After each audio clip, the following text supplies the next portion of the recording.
여러분들의 부동산 길라잡이 부동산 가이드 진행의 강주리입니다. 서울 아파트 전셋값 상승세가 지속이 되면서 올해 2분기 전월세 갱신 계약 비중이 2022년 3분기 이후 최대치를 기록을 했습니다.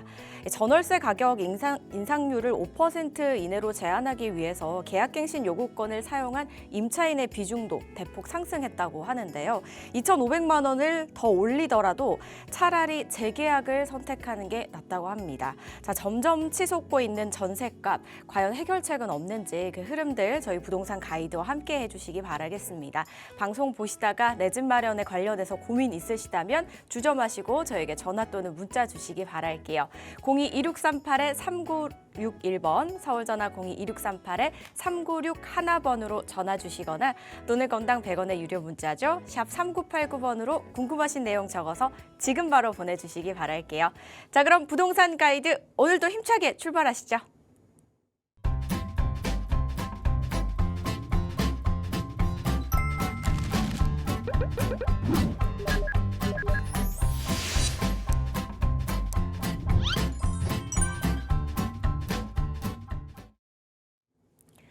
네, 매주 나오실 때마다 저에게 하프를 소개해 주시는 분이죠. IM 부동산 연구소의 정재엽 소장과 함께합니다. 어서 오세요, 소장님. 네, 안녕하세요. IM 부동산 연구소의 정재엽 소장입니다. 최근에 이제 아파트 전월세 가격이 굉장히 많이 상승하고 있죠. 이제 그러면서 이 아파트뿐만이 아니라 비아파트까지 전월세 가격 상승이 이제 확대되고 있는 그런 분위기입니다. 자, 이 전월세 가격이 상승하면 이제 곧바로 따라오는 게 또 집값이 많이 올라가죠. 사실 예전 같았으면은 강남권 그리고 이제 특정 단지가 위주로 이제 집값이 올랐다라고 하면은 지금은 이제 일반적으로 이제 여러 지역으로 확대되고 있는 그런 분위기입니다. 자, 그렇기 때문에 이 분위기가 이 추세가 언제까지 갈지 또는 이제 정부에서 어떠한 대책이 나올지 이 부분을 조금 신경 써야 할 때가 아닌가 싶습니다. 네, 집값 상승세가 특정 지역뿐 아니라 이제 점차 넓어져 가고 있습니다. 이런 현 상황에서 실수요자들은 어떻게 좀 대비를 해야 되고 어떤 자세로 임해야 되는지 많이들 궁금해하실 것 같거든요. 좀 자세한 이야기 나눌 수 있는 자리 소개해 주시죠. 네, 이번 주 목요일입니다. 저희가 이제 1대1 대면 상담으로 해서 진행을 해드리고요. 앞서 말씀드렸다시피 집값이 굉장히 많이 상승하는 분위기입니다. 아파트뿐만이 아니고 특히 이제 입지가 좋은 상급지 같은 경우에는 뭐 빌라라든지 비아파트 쪽까지 굉장히 많이 상승하는 분위기입니다. 그렇기 때문에 조금 미리 선점해서 빠르게 움직여야겠죠. 이제 그렇기 때문에 이제 저희가 이 용산, 대한민국의 중심이죠. 이 용산에서 진행되는 역세권 활성화 사업 대상지 안에 있는 매물을 어떻게 보면 좀 소개해드리는 자리를 가지고 있으니까 많은 문의 부탁드리겠습니다. 네, 궁금하신 분들께서는요, 02-2638-3961번과 샵 3989번으로 문의 외에 참석해 주시기 바라겠습니다. 역시나 또 저희 생방송 중에 고민 상담도 진행하고 있는데요. 궁금하신 분들 02-2638-3961번, 샵 3989번으로 연락 주시면 되겠습니다. 자, 그럼 정재엽 소장의 부동산 핫플 시간 가져보겠습니다. 소장님, 오늘은 어디로 떠나볼까요? 네, 한강변 재개발 지역의 최강자로 이제 군림하고 있는 지역이죠.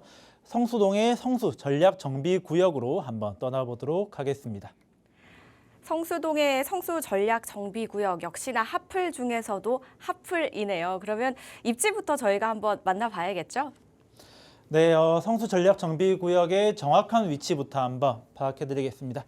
자, 이렇게 이제 성수동이 있습니다. 이 자양동 건대의 서쪽에 있고 그리고 압구정의 건너편 있고요. 여기 이제 서울숲이 있는 이곳이 이제 전체가 다 성수동이고요. 이 성수동 중에서 한강변에 위치한 이만큼 지역이 성수동 전략 정비 구역으로 지정이 되어 있습니다.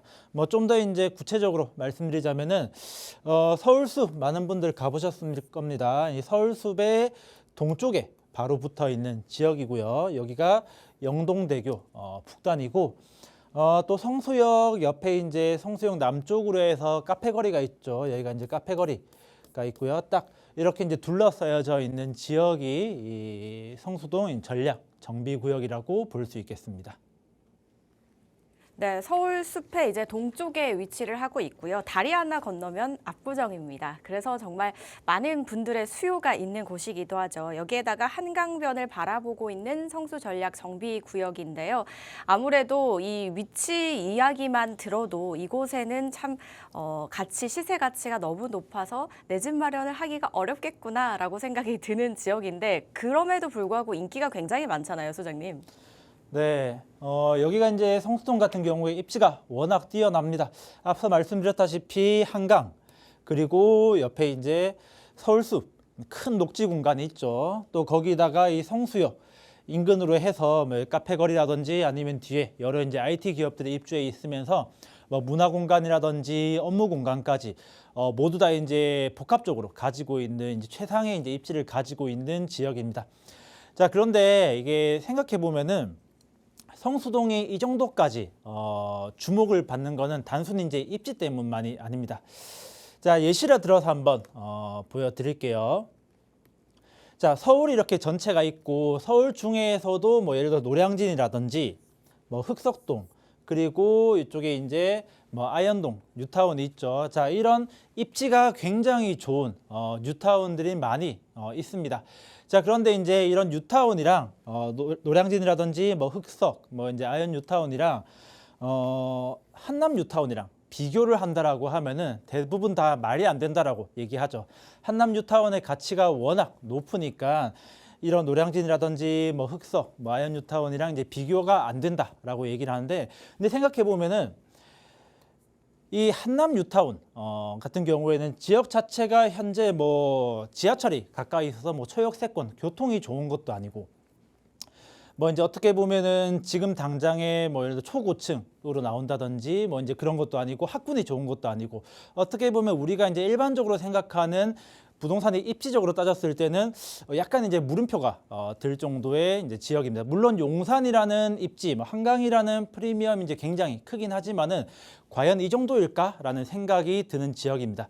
자, 그럼에도 불구하고 이 한남 뉴타운을 이제 가장 최고로 치는 이유는 바로 이 한남 뉴타운 옆에 있는 예를 들어 나인원 한남이라든지 뭐 한남 더힐이라든지 유엔빌리지 인근에 있는 정말 이제 수십억에서 수백억 정도 하는 굉장히 비싼 아파트들이 이미 자리 잡고 있기 때문입니다. 자, 성수동도 마찬가지입니다. 성수동 같은 경우에 기본적인 입지도 있지만은 바로 옆에 이제 트리마즈라든지 뭐 아크로 서울 포레스트, 갤러리아 포레처럼 최고급 아파트들이 이미 자리를 잡고 있고 이 아파트들의 시세가 예를 들어 트리마즈 같은 경우에는 38평이 지금 실거래는 55억, 최근에 이제 한 56억 정도의 매물이 나오고 있습니다.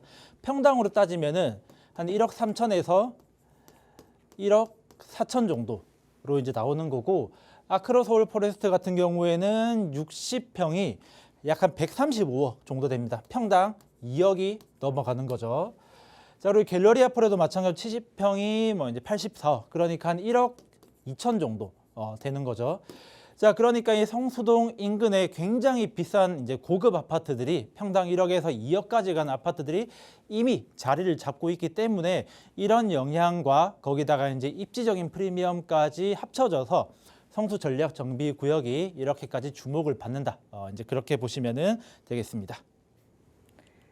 네, 단순히 이제 입지 때문만으로 주목을 받는 게 아니라고 합니다. 저는 사실은 성수동 자체가 접근성이 이제 놀러 가기에는 접근성이 그렇게 엄청 좋은 건 아니지만 입지는 진짜 좋다라고 생각을 했는데 그 이외에 더 좋은 부분이 있다고 하니까 조금 좀 놀라웠습니다. 그리고 저희 피디님도 살짝 놀라시는 듯한 그런 느낌이 들었거든요. 자, 그러면 이제 본격적으로 저희가 또 성수동에 대해서 말씀을 드려야 되잖아요. 왜냐하면 이게 그냥 단순히 이 이유만으로 가져오시진 않으셨을 거란 말이에요. 어떤 어마어마한 게 숨어 있을까요? 네, 성수 전략 정비구역 이제 세부적인 사업 계획을 한번 천천히 이제 말씀드려야겠죠. 자, 전략 정비구역 같은 게 하나의 전체 사업으로 한 번에 진행되는 것이 아니고 4개의 지구로 나눠서 진행을 하고 있습니다. 이제 서울숲에 붙어 있는, 그러니까 이제 가장 서쪽 부분부터 해서 1지구, 그리고 이제 동쪽으로 가면서 2지구, 3지구, 4지구로 이렇게 나누어지고요. 자, 여기는 이 성수 전략 정비구역의 전체적인 조감도입니다. 뭐 당연히 이제 뭐 아파트의 이제 모양이라든지 동 배치 같은 경우는 달라질 거니까 뭐 크게 이제 주목하실 이유는 전혀 없고요. 제가 이제 그럼에도 불구하고 이 부분을 보여드린 이유는 자, 여기 강변북로 위쪽 부분을 주목해 볼 만한 필요가 있기 때문에 보여드리는 겁니다. 자, 우리가 기본적으로 한강변 인근에 뭐 재건축이라든지 재개발 사업이 진행된다라고 하면은 뭐 강변북로든 뭐 올림픽대로든 이 부분을 그대로 둔 채 그 옆에 아파트를 짓는 모습으로 나와 있습니다. 자, 그런데 이 성수전략정비구역 같은 경우에는 앞에 지나가는 강변북로 위를 데크로 씌워서 이 상부를 덮개 공원으로 어떻게 보면은 좀 더 한강변의 입지를 더 살릴 수 있게 이제 그렇게 이제 새롭게 계획을 가지고 있고요. 또 그러면서 이제 관광 명소화 시킨다라는 좀 특별한 계획을 가지고 있습니다. 또 거기다가 추가적으로 각 구역별 경계선을 그냥 비워두는 것이 아니라 선형 이제 일자로 이 공원을 만들어서 녹지 공간까지 이제 확충한다라는 그런 계획을 가지고 있습니다. 자, 다음은 이 성수전략정비구역이 어떻게 진행되어 왔는지 진행 현황에 대해서 말씀드려 보겠습니다. 자, 성수전략정비구역 같은 경우에 최초 시작은 2009년도입니다. 2009년도에 당시 오세훈 시장이 한강 르네상스 프로젝트의 일환으로 해서 성수동 일대를 전략정비구역으로 지정을 했습니다. 자, 그렇게 이제 2011년에 정비구역으로 이제 지정이 되고요. 물론 2011년도 하반기에 서울시장이 교체가 되면서 성수전략정비구역도 많은 우여곡절을 겪었습니다. 이 시기에 뭐 성수전략정비구역뿐만이 아니고 다른 여러 재개발 지역이 뭐 구역이 해지된다든지 뭐 그런 식으로 이제 많은 아픔을 겪었지만은 성수전략정비구역 같은 경우에는 2016년도 4지구가 조합 설립 가장 먼저 시작이 되고 17년도 1지구, 19년도 3지구, 2020년도에 2지구까지 4개 지구가 모두 조합 설립이 되면서 여러 이제 풍파는 있었지만은 그래도 잘 살아남고 어쨌든 진행은 되었습니다. 자, 그리고 이제 2021년도에 오세훈 시장이 다시 서울시장으로 복귀함에 따라 성수전략정비구역을 신속통합 대상지로 지정을 했고요. 자, 그렇게 이제 속도를 좀 내면서 최근 2025년도 3월 달에 정비 계획이 이제 변경 고시까지 되었습니다. 자, 이제 좀 세부적으로 각 지구별 특징 한번 보겠습니다. 1지구부터 먼저 보겠습니다. 자, 지도상으로만 봐도 1지구가 가장 사이즈가 크죠. 서울숲 옆에 붙어 있고 또 거기다가 이제 구역 면적도 가장 크기 때문에 성수전략정비구역 중에서 가장 어떻게 보면 가치가 높다라고 판단되는 구역이 1지구입니다. 자, 1지구 같은 경우에는 전체 면적은 19만 4천 제곱미터, 평으로 따졌을 때는 58만 8,800평입니다. 2017년도 7월 달에 조합 설립이 완료가 되었고요. 현재 건설되는 이제 규모는 최고 높이는 무려 65층, 세대 수는 3,014세대가 이제 계획하고 있습니다. 자, 여기서 이 구성되는 세대 수를 좀 더 세부적으로 한번 살펴보겠습니다. 자, 이게 가장 최근에 2025년도 3월 27일자로 정비계획 변경안이 고시됐는데 이제 요걸 기준으로 이제 말씀드리겠습니다. 자, 이쪽 부분을 좀 주목해서 보시면은 되겠고요. 전체 1구역 전체 세대수는 3,014세대고요. 그 중에서 629세대가 임대주택으로 들어옵니다. 자, 세대 구성 같은 경우에는 60제곱미터 이하, 그러니까 우리가 흔히 얘기하는 뭐 24평, 25평형 아파트가 되겠죠. 자, 이게 전체 876세대, 비율로는 29.1% 정도가 됩니다. 자, 그리고 이제 60제곱미터 초과해서 이제 85제곱미터 이하. 그러니까 이제 대략 한 뭐 34평 아파트 정도로 이제 보시면 되겠죠. 이게 1,602세대로 전체 53.1% 굉장히 많은 부분을 차지하고 있습니다. 자, 그리고 이제 마지막 85제곱미터 초과 이제 중대형 평형대로 이제 보시면 되겠죠. 중대형 평형대 같은 경우에는 536세대. 이것도 이제 상당히 많은 수가 들어온다라고 이제 보시면은 되겠습니다. 자, 여기 이제 1구역 같은 경우에는 최근에 시공사 선정을 앞두고 있습니다. 자, 조합 측 얘기로는 올해 이제 8월 달이죠. 조만간 시공사 입찰 진행을 하고요. 입찰 후에 연말까지 시공사 선정을 계획한다라고 지금 계획을 하고 있고요.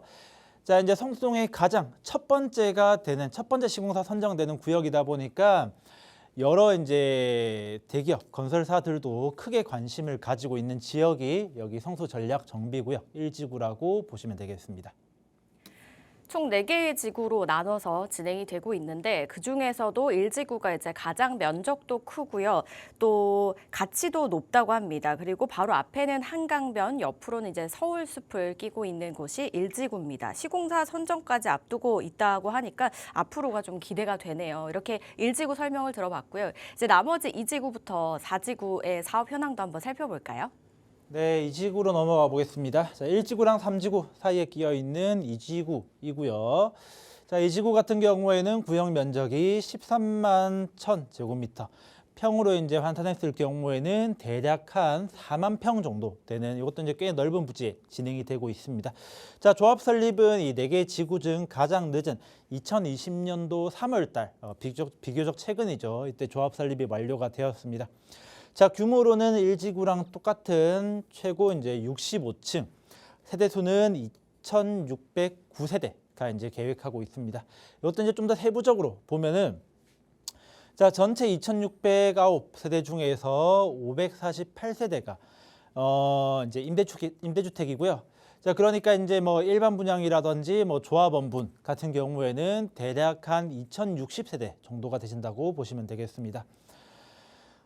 이제 이 구역 같은 경우에 60제곱미터 이하가 1,048세대 고요. 60제곱미터 초과해서 85제곱미터까지가 1,297세대가 되겠습니다.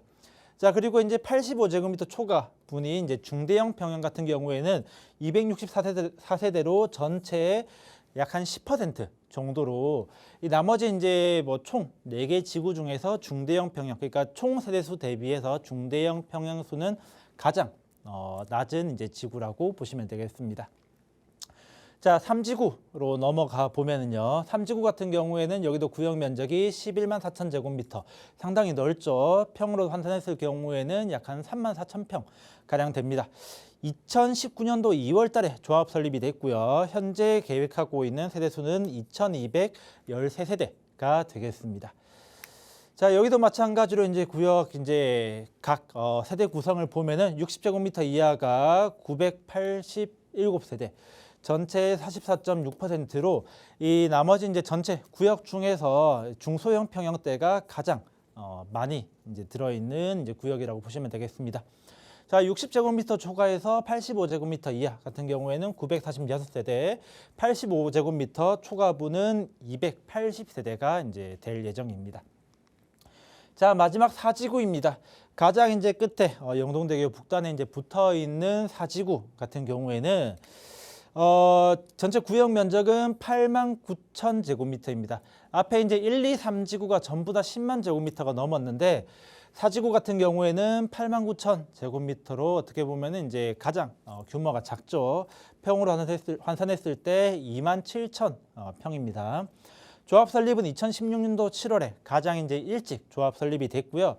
4지구 같은 경우에는 이제 면적이 가장 작은 대신에 초고층을 올린다라는 그런 전략으로 승부를 보고 있습니다. 현재 계획으로 봤을 때 최고 높이는 무려 77층, 앞서 이제 1, 2지구가 65층 정도 됐는데 4지구 같은 경우에는 그보다 이제 12층이나 더 높은 77층으로 계획을 하고 있고요. 총 세대수는 1,592세대로 계획을 하고 있습니다. 마찬가지로 이제 세대 구성을 보면은요. 60제곱미터 이하가 699세대, 60제곱미터 초과해서 65제곱미터 이하가 597세대, 마지막으로 이제 85제곱미터 초과 중대형분 같은 경우에는 296세대로 뭐 이제 수치상으로는 조금 이제 적다라고 이제 보여줄 수 있겠지만은 이게 비율적으로 봤을 때는 전체 세대수 대비해서 85제곱미터 초과분이 18%가 이제 넘어감으로 이제 전체 4개 지구 중에서는 가장 많은 비율을 차지하고 있다라고 보시면 되겠습니다. 2지구부터 4지구까지도 특징을 살펴봤는데요. 각 지구별로 각각의 이제 매력과 진짜 특징이 있네요. 서울숲 쪽에 이제 1지구부터 4지구까지 이렇게 4개의 지구로 진행이 되고 있고 한강변을 바라보고 있습니다. 여기에다가 서울숲이라는 녹지까지 끼고 있는 성수 전략 정비구역입니다. 앞서 보여주신 조감도대로만 된다면 굉장히 웅장하고 멋있게 지어지더라고요. 이렇게 되면은 미래 가치는 정말 말할 것도 없지 않을까 싶어요, 소장님. 그렇죠. 이제 미래 가치도 말할 것도 없고 성수동이라는 그런 지역적인 프리미엄이 훨씬 더 높아질 것이라고 이제 당연히 예상해 볼 수 있을 겁니다. 자, 이제 보시면은 이게 한강 라인을 기준으로 이제 봤을 때 좀 3대 부촌이라고 부를 만한 지역이 있죠. 가장 먼저 이제 오늘 말씀드린 성수동이 있고요. 압구정, 그리고 한남동 이렇게 있습니다.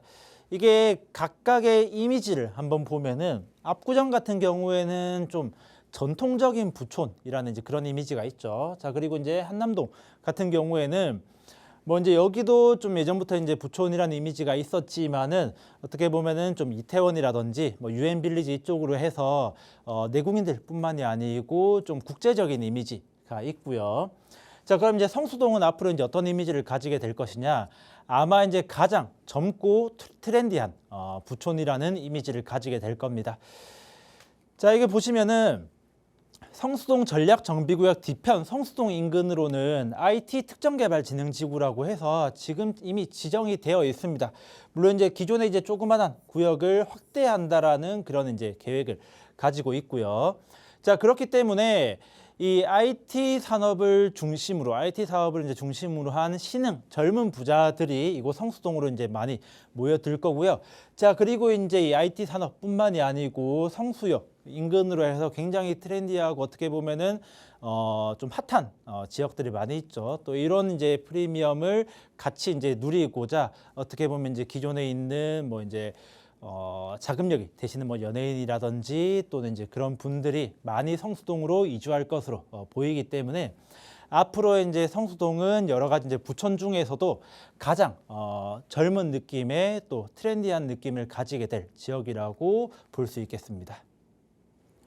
네, 3대 부촌이라고 좀 설명을 주셨는데 이 부촌마다 또 특징이 있다고 합니다. 그중에서도 성수동은 앞으로 이제 가장 좀 젊고 트렌디한 부촌으로 거듭나지 않을까라고 말씀을 주신 성수동입니다. 성수 지역에 관심 있으신 분들 참 많으실 거예요. 그런데 성수동의 이제 집값의 가치가 정말 나날이 상승을 하고 최고가를 경신을 하다 보니까 나는 저긴 아닌 것 같아 이렇게 외면하시는 분들 계실 겁니다. 하지만 한번 그래도 알아보시면 어떨까요? 이 어떻게 보면은 또 나의 집이 나의 자리가 있을 수도 있는 거잖아요. 그래서 전략 세우기 나름이라고 하니까요. 한번 참석하셔서 전략도 세워보시고 이야기도 나눠보시기 바랄게요. 양재동 인근에서 진행이 됩니다. 6월 26일 목요일에 진행이 된다고 하니까요. 날짜 요일 잘 참고하시고요. 문의사항은 02-2638-3961번과 샵 3989번으로 많이 연락 주시면 되겠습니다. 저희는 본격적으로 또 여러분들의 궁금증 하나씩 해결해 봐야겠죠.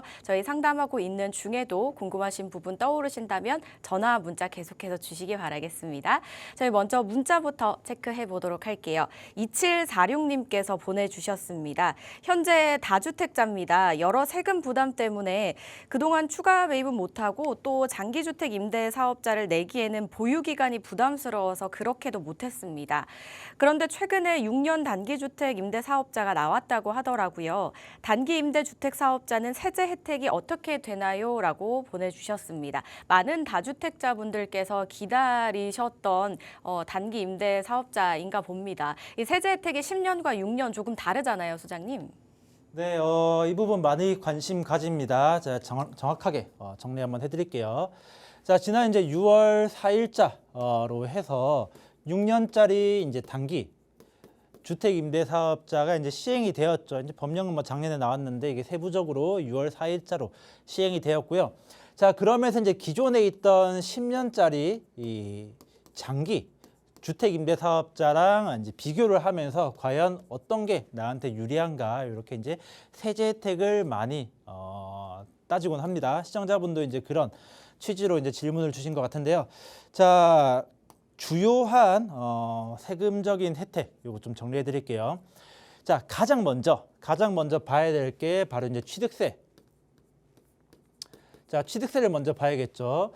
현재 다주택자 같은 경우에는 최대 12%까지 중과가 나옵니다. 뭐 이제 1%에서 뭐 8%, 12% 이제 이런 식으로 이제 구간이 나눠져 있는데, 자, 이 부분에 어떤 이제 혜택이 있느냐? 기존에 장기 주택임대사업자 같은 경우에는 이 취득세가 최대 85%까지 감면되는 그런 혜택이 있었습니다.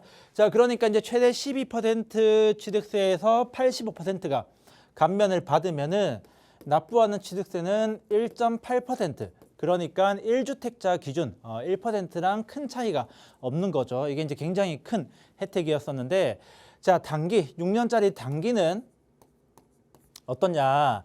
안타깝게도 혜택이 전혀 없습니다. 혜택이 전혀 없고요. 그대로 다주택자, 뭐 3주택자든 4주택자시라고 하면은 취득세 12% 그대로 납부를 해야 됩니다. 자, 다음은 재산세 한번 볼게요. 재산세도 상당히 신경 쓰이는 이제 세금 중에 하나죠. 물론 이제 뭐 조그만한 소형 주택 같은 경우에는 공시가가 낮아서 뭐 이제 금액 자체가 많이 나오진 않겠지만은 다주택자 같은 경우에 이 부분도 모이면은 굉장히 이제 많이 부담이 되죠.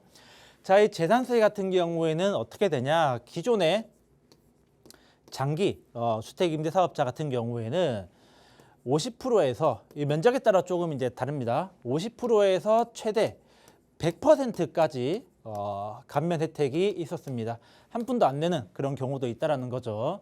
자, 그런데 단기 주택 임대 사업자 같은 경우에는 안타깝게도 이제 취득세랑 마찬가지로 혜택이 없습니다. 그대로 이제 다 납부를 해야 되는 이제 그런 부분이 있고요. 자, 그리고 이제 그 다음에 종부세 또 이제 신경이 많이 쓰이죠. 종부세 합산 배제라는 이제 그런 혜택이 있는데, 자, 기존의 장기 주택임대사업자 같은 경우에는 합산 배제 됐습니다. 이제 충분히 이제 이런 혜택이 있었고요. 단기 주택임대사업자도 똑같이 합산 배제 가능합니다. 단 이 둘 다 혜택을 보는 거는 규제 지역은 이제 해당이 안 되고, 비규제 지역에 내가 이제 주택을 보유하고 임대사업자를 냈을 경우에만 이제 혜택을 볼 수 있다라는 그런 이제 부분이 있으니까 좀 유의하셔야 됩니다. 자, 다음은 양도세 부분으로 한번 가볼까요? 자, 이 양도세 중에서는 크게 이제 두 가지가 있죠. 일단은 장기 보유 특별공제라고 해서 장특공 이 하나가 있고, 그 다음에 거주주택 비과세, 이 두 가지가 이제 조금 주목해야 될 점입니다. 자, 일단 장특공 같은 경우에는 장기 주택 임대사업자 같은 경우에는 이 장기 보유 특별공제가 최대 70%까지 공제가 됐습니다. 물론 이제 이것도 21년도 1월 이전 1월 이전에 이제 임대 등록한 부분에 대해서만 70%까지 장특공이 이제 적용이 되었고요. 2021년도 1월 이후에 매입하시는 분들은 사실 이런 혜택이 없긴 합니다. 자, 그러니까 이제 단기도 장기 보유 특별공제 별도로 이제 적용이 안 됩니다. 자, 그러면 이제 거주주택 비과세 같은 경우에는 어떻게 적용이 되느냐? 자, 일단 거주주택 비과세가 이제 어떤 건지에 대해서 설명을 간단하게 드리면은, 자, 예를 들어서 집이 세 채가 있는 분이 있다라고 이제 생각을 이제 해보면은, 자, 첫 번째 집이 이제 거주하고 있는 집이고, 나머지 두 개의 집이 임대사업자로 등록이 된 주택이라고 하면은, 자, 원래라면은 총 3주택이니까 우리가 일반적으로 아는 상식 1세대 1주택 그래서 이제 비과세 혜택을 받을 수 있는 게 없죠. 원래라면은 양도세를 이제 과세되는 그런 부분이 있는데, 자, 내가 거주하고 있는 주택 외에 나머지 주택을 이제 모두 다 임대사업자로 이제 임대물건으로 등록했을 경우에는 이 보유하고 있는 이 거주하고 있는 주택에 대해서 비과세 받을 수 있는 혜택이 있습니다. 자, 이 부분이 장기와 단기 둘 다 적용이 됩니다. 자, 근데 대신에 조금 다른 점은 장기 같은 경우에는 공시가 6억 이하, 그리고 단기 같은 경우에는 공시가 4억 이하만 이제 혜택을 볼 수 있습니다. 자, 그러니까 이제 등록하는 임대주택의 공시가가 6억이냐, 4억이냐가 차이가 나는 거죠. 자, 일단은 전체적으로 이제 제가 이제 말씀드리는 부분이 주요한 세금 혜택이 이제 이렇게 이제 나눠진다라고 이제 보는 거고요. 이제 쭉 풀었다 보니까 이제 앞에 거 기억이 안 나실 수 있으니까 최종적으로 정리 짧게 한번 해드리고 가겠습니다. 자, 장기와 단기 이렇게 나눠지고요. 먼저 취득세. 취득세는 장기 같은 경우에는 85% 감면, 단기는 혜택이 없습니다. 자, 그리고 이제 재산세. 재산세 같은 경우에는 장기 같은 경우 50에서 100%까지 감면이 되고요. 단기는 혜택이 없습니다. 자, 그리고 이제 종부세. 합산배제 같은 경우에는 둘 다 적용이 됩니다. 그리고 이제 양도세 같은 경우에는 이제 거주주택 비과세.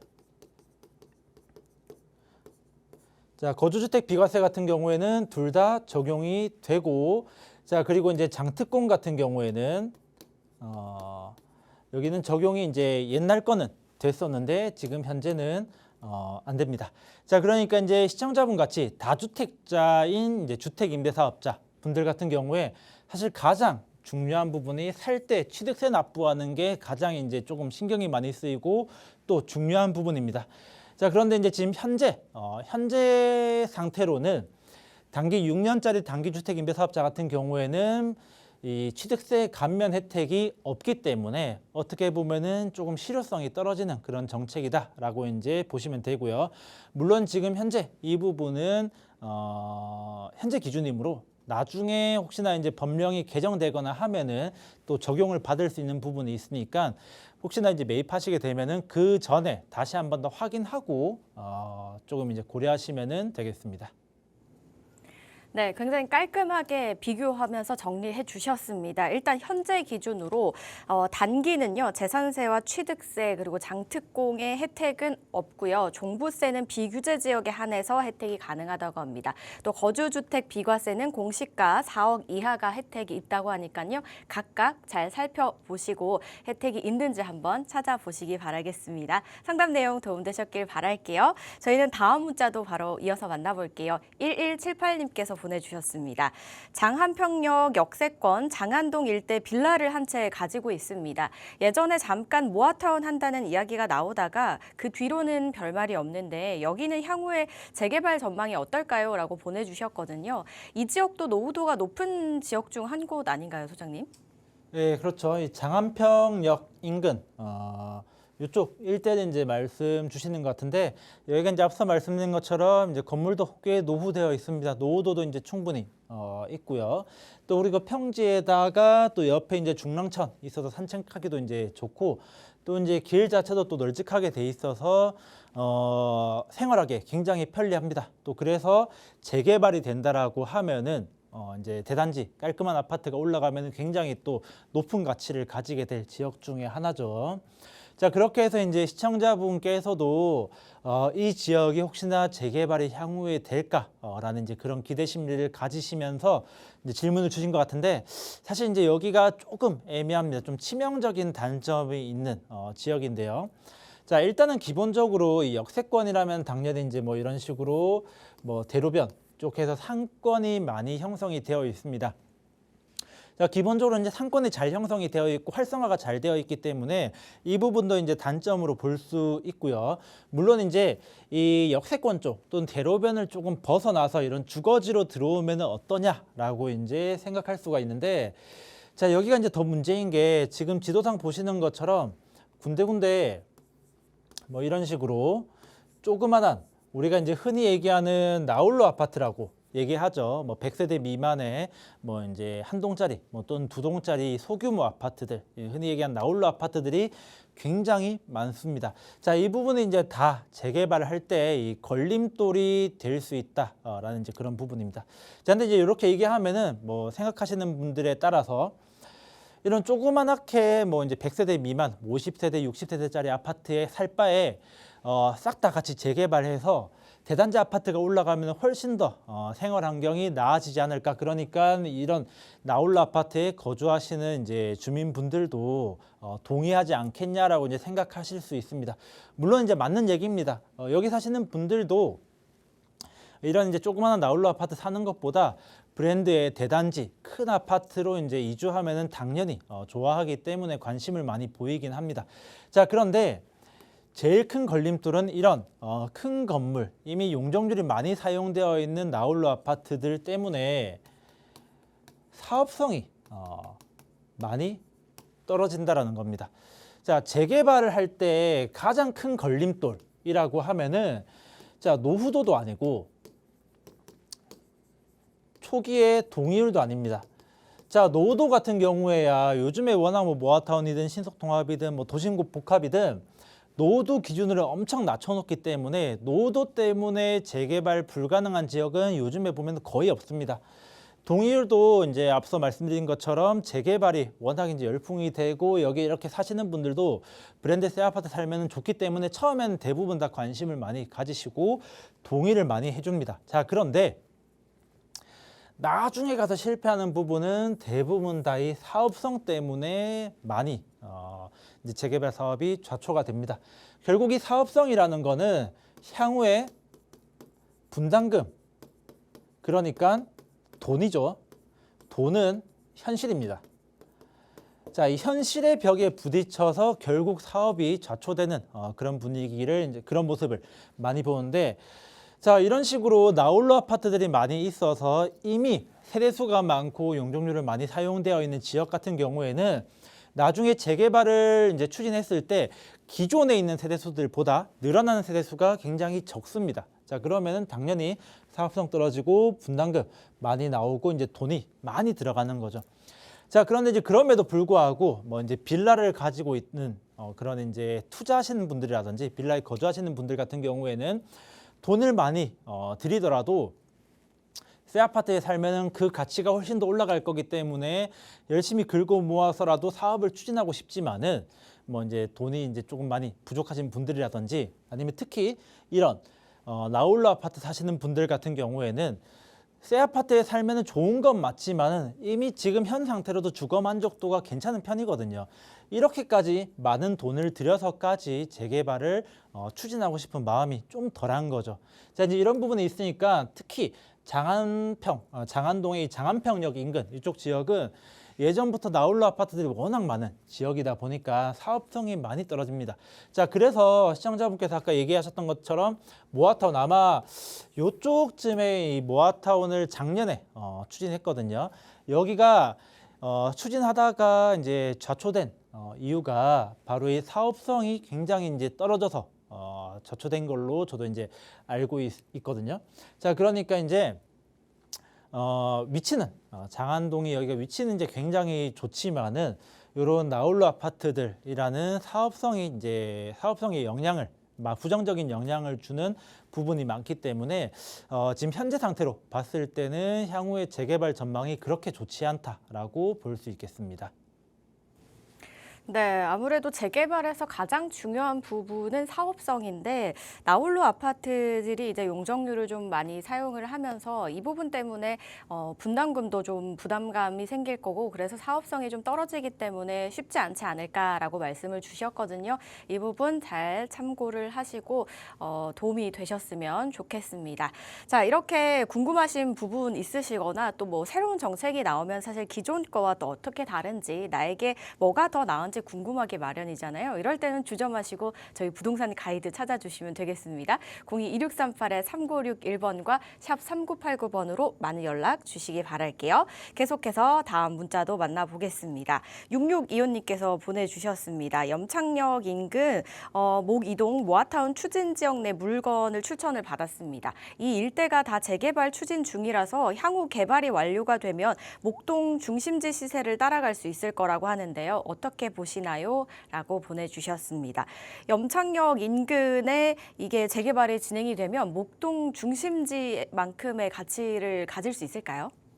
네, 우리가 일반적으로 생각하는 부동산 상식 중에 하나가 인근에 이제 비싼 아파트 단지가 있고 옆에 이제 빌라촌이 있는데, 자 여기가 개발이 되면은 이쪽 이미 형성되어 있는 대단지 이제 아파트의 시세를 조금 따라가지 않을까라는 게 이제 일반적인 부동산 상식이죠.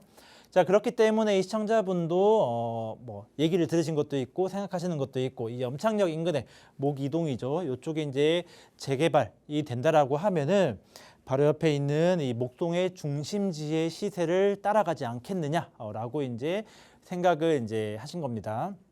자 그런데 제 생각은 좀 반대입니다. 지금 이제 생각하시는 부분은 사실 목동이라는 지역의 특성을 고려하지 않은 그런 이제 일반적인 상식으로 이제 뭐 조금 이제 판단을 한 겁니다. 자, 목동이라는 이제 지역의 이제 특성을 조금 파악을 해야 되는데, 목동 같은 경우에 우리가 이제 흔히 얘기하는 목동, 여기 이제 목동 뭐 신시가지 아파트 있고 이제 뭐 신정동까지 이쪽 지역을 이제 주로 이제 목동이라고 이제 부르는 거죠.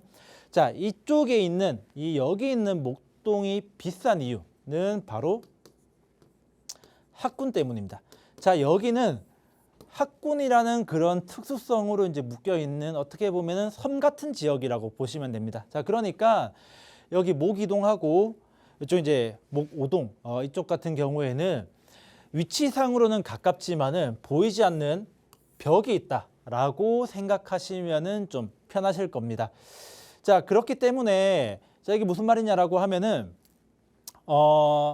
이 염창역 쪽이 예를 들어서 개발이 된다 라고 이제 봐도 목동하고 가깝기 때문에 어떻게 보면은 뭐 학원과 정도는 이제 공유할 수 있겠지만은 이 여기 이제 목동이 이제 비싼 이유는 이 목동에 있는 여러 가지 이제 초등학교라든지 뭐 이제 중학교 이런 뛰어난 학교들 때문에 이제 비싼 거거든요. 그러니까 이 염창역 인근 여기 목동이 예를 들어 재개발되어서 아파트가 되어서 여기에 입주를 한다 한들 이 목동의 중심지에 있는 뭐 초등학교라든지 중학교에 갈 수 있냐라고 하면은 불가능하죠. 배정 자체를 받지 못합니다. 자, 그러니까 이제 여기랑 여기는 이제 차이가 굉장히 많이 나는 특성이 아예 다른 지역이다라고 이제 보시면 되고요. 자, 그거를 이제 딱 보기 좋게 이제 예시를 들어줄 만한 아파트가 있습니다. 여기에 목동 롯데캐슬 마에스트로라고 있죠. 여기가 7년 차 정도 된 거의 새 아파트라고 볼 수 있죠. 신축 아파트죠. 거기다가 이제 뒤에 있는 기존에 있는 아파트까지 하면은 총 한 1,500세대 거의 대단지 아파트입니다. 자, 여기에 전용 84제곱미터가 한 13억 정도로 이제 금액대가 형성이 되어 있습니다. 자, 그런데 여기 이제 목동 우성 아파트라고 조그마한 아파트 보이실 거예요. 목동 중심지에서도 약간 벗어난 이제 끄트머리에 있는 아파트인데 여기가 30년이 넘은 아파트이고요. 세대수도 대략 한 뭐 300-400세대 정도? 굉장히 이제 소규모 아파트입니다. 자, 그런데 여기 84 타입이 얼마 정도 하냐? 대략 한 16억 정도 합니다. 자, 우리가 일반적으로 생각해 보면은 대단지에 1,500세대 이제 뭐 브랜드 아파트 신축급이 30년이 넘은, 또 그렇다고 여기는 세대수도 적어가지고 뭐 이제 재건축이라든지 뭐 이런 호재도 특별하게 없는 그런 아파트인데 차이가 훨씬 더 여기가 이제 훨씬 더 비싼 부분이 있죠. 자, 이 중요한 차이가 뭐냐면은 여기 이제 목동 롯데캐슬 마에스트로 같은 경우에는 여기는 이 양화초등학교에 배정을 받고요. 이 목동 우성 아파트로 가면은 여기 월천초등학교로 배정을 받습니다. 자, 이 차이입니다. 그러니까 이제 이 아파트 가격을 굉장히 오래된 아파트지만은 새 아파트보다 금액대가 비싸게 형성되어 있는 이유는 바로 이 목동의 학군을 같이 이제 이용할 수 있다라는 굉장히 큰 프리미엄 때문에 차이가 이렇게 많이 난다라고 이제 보시면 되겠고요. 자, 그렇기 때문에 이 염창역 인근에 이제 목 이동이 재개발이 된다 하더라도 이 목동 중심지의 시세를 따라가는 것이 아니고 제가 봤을 때 여기 이제 염창동의 시세를 조금 이제 그쪽과 이제 비교될 가능성이 높다라고 보시면 되겠습니다. 자, 물론 이제 그렇다라고 해도 이 지역 자체가 안 좋은 건 아닙니다. 자, 여기 이제 9호선도 지나가고 이제 굉장히 입지적으로 괜찮은 지역이다 보니까 단지 이제 이 목동의 중심지랑 비교하기에는 조금 무리가 있다라는 거지. 여기도 이제 재개발되면은 충분히 이제 좋은 지역이다라고 이제 정리 드리면서 이제 질문 내용 마치도록 하겠습니다. 네, 목동의 지역적 특성하면 학군을 떠올릴 수밖에 없는데요. 그래서 이제 목 이동은 목동보다는 염창동의 시세를 따라갈 수밖에 없다라고 말씀을 주셨으니까요. 이 부분 참고해 보시기 바라겠습니다. 빠르게 다음 문자 체크해 볼게요. 1095님이 보내주셨는데요. 흑석 한강 센트레빌 1차 향후 전망이 궁금합니다. 라고 보내주셨거든요. 흑석동 굉장히 좋은 건 아닌가요, 소장님? 그렇죠. 여기가 이제 흑석 5구역, 여기가 이제 흑석 5구역 재개발된 이제 아파트거든요. 자, 사실 이 흑석동의 전망, 제가 뭐 좋다 말다를 이제 얘기를 이제 논하는 게 무의미할 정도로 굉장히 좋죠. 자, 그리고 이제 여기 아파트도 지금 한 15년 차, 가장 먼저 이제 재개발이 되어서 이제 한 15년 차 정도 된 아파트인데, 자, 이제 조금 이제 연식이 있다라고 느껴질 수도 있겠지만은 그럼에도 불구하고 저는 전망이 굉장히 좋다라고 이제 생각이 듭니다. 자, 일단 기본적으로 흑석동이라는 입지도 당연히 있고요.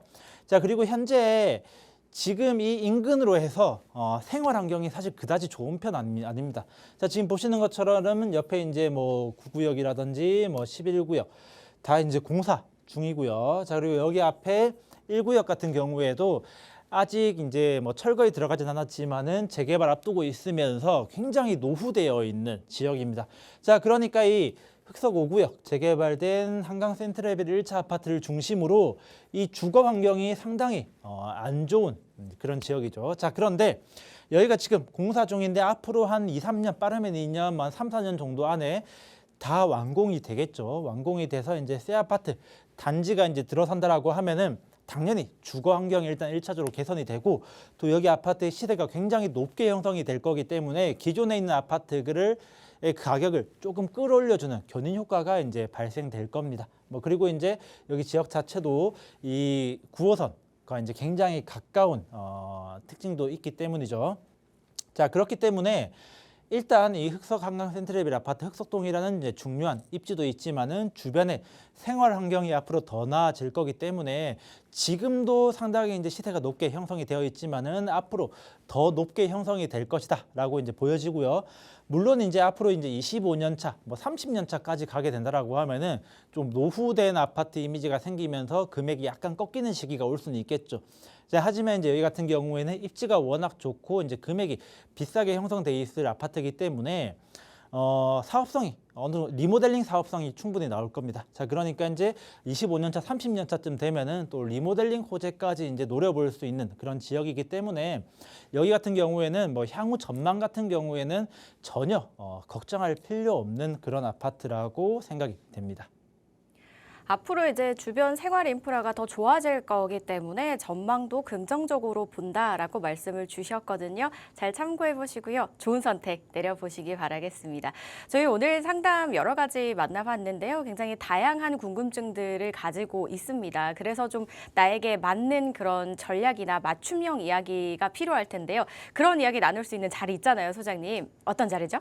네, 그래서 저희가 이제 보통 세미나로 많이 진행을 하는데 저희 같은 경우에는 일단 1대1 대면 상담으로 많이 진행을 합니다. 제가 이제 세미나를 진행해 보다 보면은 제가 일방적으로 주로 얘기를 하다 보니까 이 각각 오시는 개개인의 고민을 해결해 줄 수 있는 그런 부분이 이제 잘 없습니다. 또 이제 사람마다 투자처가 다 동일한 게 아니고 개개인마다 뭐 이제 투자처 이제 추천해 드릴 만한 투자처가 다 다르기 때문에 일단은 어쨌든지 간에 그런 부분들을 해소해드리기 위해서 1대1 대면 상담으로 진행을 하고요. 일단은 뭐 용산을 이제 위주로 이제 얘기하지만은 오시는 분들에 따라서 각각에 맞는 이제 그런 부분으로 추천을 해드릴 겁니다. 관심 있으신 분들께서는요. 02-2638-3961번과 샵 3989번으로 문의 주신 후에 참석하셔서 여러 이야기들 나눠보시기 바랄게요. 저희 방송에서 제공하는 정보는 투자 판단에 대한 조언일 뿐 해당 부동산의 가치, 상승과 하락을 보장하지 않는다는 점 기억해 주시기 바랍니다. 저희는 내일 이 시간에 다시 찾아뵐게요. 시청해 주신 여러분 고맙습니다.